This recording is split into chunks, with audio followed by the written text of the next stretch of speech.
திமுக ஆட்சி செய்து வரும் நிலையில் தனது வாரிசை முன்னிறுத்த ஒருபோதும் தயங்கவில்லை. இளைஞரணி தலைவரிலிருந்து தற்பொழுது துணை முதல்வர் பதவியில் உதயநிதி அமர்ந்துள்ளார். இருப்பினும் உதயநிதி கூறினால் தான் கட்சியில் வேலை நடக்கும், ஸ்டாலின் வெறும் பொம்மை முதலமைச்சர்தான் என்ற பல விமர்சனங்கள் முன்வைக்கப்பட்டது. ஆனால் இதனை வெளிக்கொண்டு வராமல் கட்சிக்குள்ளேயே முரண்பாடு காணப்பட்டது. சமீபத்தில் அமைச்சர் பொன்முடி அவதூறாக பேசிய காரணத்தினால் அவரது பொதுச்செயலாளர் பதவியானது பறிக்க நேரிட்டது. தற்போது அந்த பதவிக்காக மூத்த நிர்வாகிகள் பலரும் போட்டி போட்டுக்கொண்டு காத்துள்ளனர்.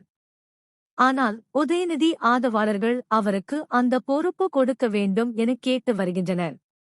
அரசியலில் வந்து பல ஆண்டுகள் கழித்த பிறகுதான் முக்கிய பொறுப்பு கொடுக்கப்படும். ஆனால் உதயநிதிக்கு உடனடியாக சிம்மாசனத்தில் அமர வாய்ப்பு கிடைத்துவிட்டது. மீண்டும் இந்த பதவி கொடுத்தால் தேவையில்லாத விமர்சனங்களுக்கு ஆளாக நேரிடும் என்று ஸ்டாலின் மறுப்பு தெரிவித்துவிட்டார். இதன் காரணமாக உதயநிதி தனது அப்பாவிற்காக நடத்தப்பட்ட பாராட்டு விழாவிற்கு கூட செல்லவில்லை.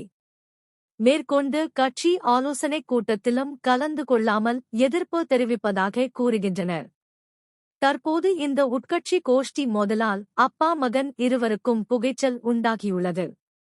இவர்களின் மோதல் போக்கு வெளிவட்டாரத்திற்கு வராமல் கட்சிக்குள்ளேயே நடந்து வருகிறது.